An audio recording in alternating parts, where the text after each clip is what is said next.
میں وہاں تھا ہانگ کانگ میں, تو ایک میرے بیان میں اہل حدیث بیٹھتے تھے.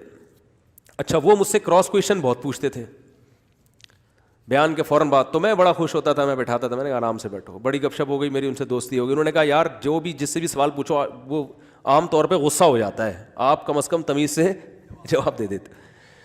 تو خیر ہماری ان سے گپ شپ ہو گئی. تو انہوں نے پھر اپنا ایک واقعہ سنایا کہ پاکستان سے ایک مولانا صاحب آئے, ہانگ کانگ کی مسجد میں محترم نے بیان کیا.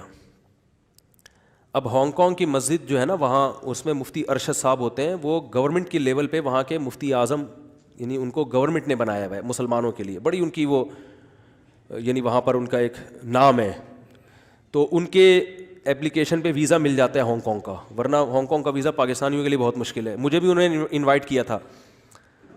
تو گورنمنٹ ان کو بڑا سپورٹ کرتی, یعنی گورنمنٹ میں ان کی بڑی ویلیو ہے. اچھا, انہوں نے بڑا ظرف کر کے بلایا کسی کو, چلیں جی وہ مسلک وسلک کا نہیں بحث میں پڑھتے, کوئی بھی مشہور اسکالر ہو جو قرآن و سنت کی بات کرتا ہو اس کو بھی وہ انوائٹ کرتے ہیں.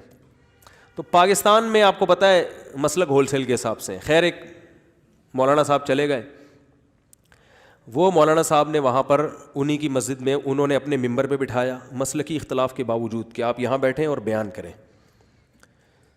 تو وہ خطیب صاحب نے بیان کیا, اور پورا بیان اتحاد امت پہ. کس پہ؟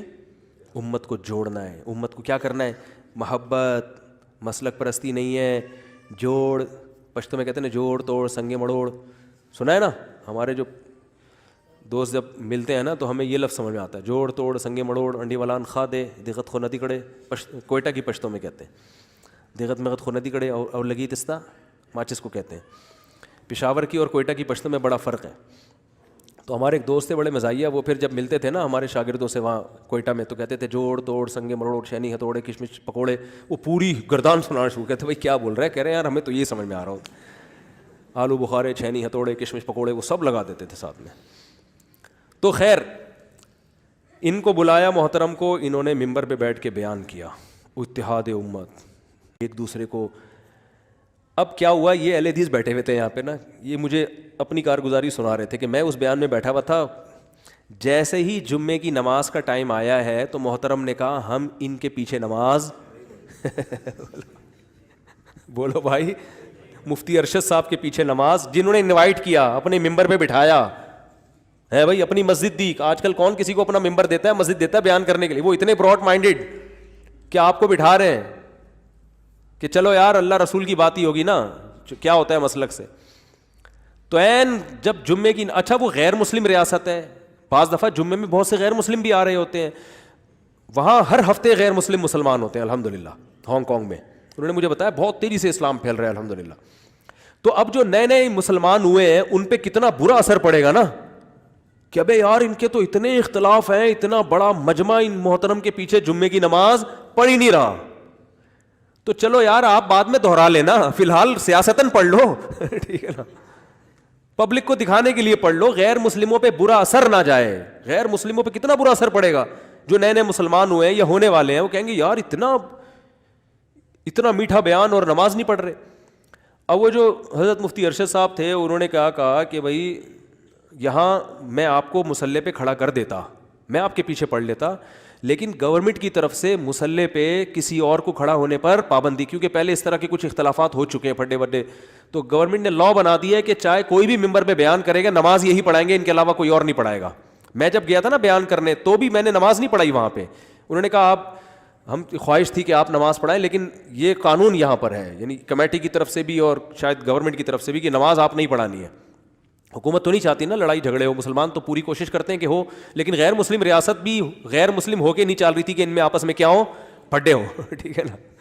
تو غیر مسلم ہو کے بھی چاہ رہے ہیں کہ یہ پھڈے نہ کریں, تو تمیز سے چلتے رہے امن اور شانتی کے ساتھ. تو وہ جو اہل حدیث تھے نا وہ چپک گئے. وہ کہتے ہیں جب انہوں نے بار بار اصرار کیا میں الگ, ہم نہیں آپ کے پیچھے نماز, ہمیں مصلی دیں, ہمیں مصلی دیں, ہم پڑھائیں گے نماز, تو مفتی صاحب نے کہا نہیں بھائی آپ نہیں ہو سکتے. تو کہہ رہے ہیں یہ اتنا بڑا مجمع خطیب صاحب کے ساتھ مسجد میں نماز پڑھے بغیر نکل گیا. اب یہ تھے چپکو, یہ بھی نکل لیے. انہوں نے کہا چھوڑوں گا نہیں ٹھیک ہے نا, چھوڑوں گا نہیں. کہہ رہے میں بھی نکل لیا. میں نے کہا چلو آج ان کے پیچھے پڑھتے ہیں, کیونکہ اب ان کو یہ تھا کہ غائب نہ ہو جائے نا. تو کہہ رہے میں نے کہا میں تو نہیں چھوڑوں گا. تو وہ جو اہل حدیث تھے وہ بھی ساتھ ساتھ چلے گئے. مجھے خود کارگزاری سنا رہے ہیں, کہہ رہے ہیں وہ کہیں فلیٹ میں جا کے نا 4-5 فلیٹ تھے, وہاں جا کے انہوں نے صفیں اتنی مشکل سے ٹینشن میں صفیں بچھائی ہیں, نماز پڑھی ہے, کھانا آیا نا تو کھانے پہ وہ حضرت جی بھی بیٹھے ہوئے, کہہ رہے ہیں میں بھی بیٹھا ہوا ہوں.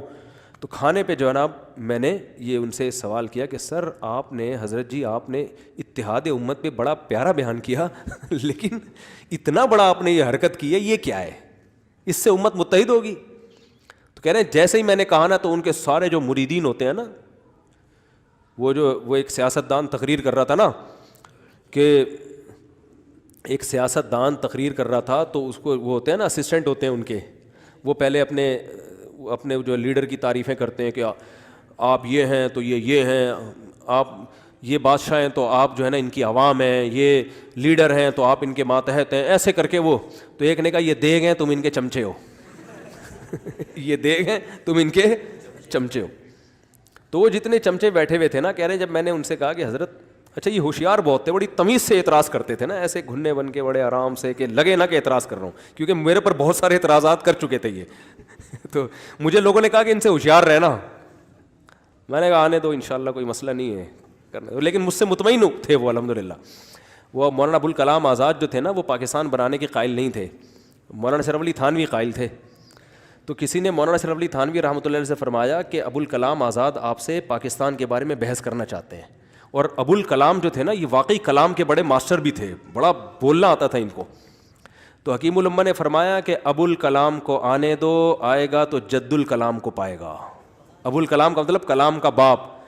تو کہا کہ آنے دو, وہ کلام کا باپ ہے تو ہم کلام کے دادا ہیں, آنے دو بحث کریں گے. یہ قائل تھے مولانا اشرف تھانوی کے پاکستان بننا چاہیے, ابوالکلام آزاد قائل نہیں تھے.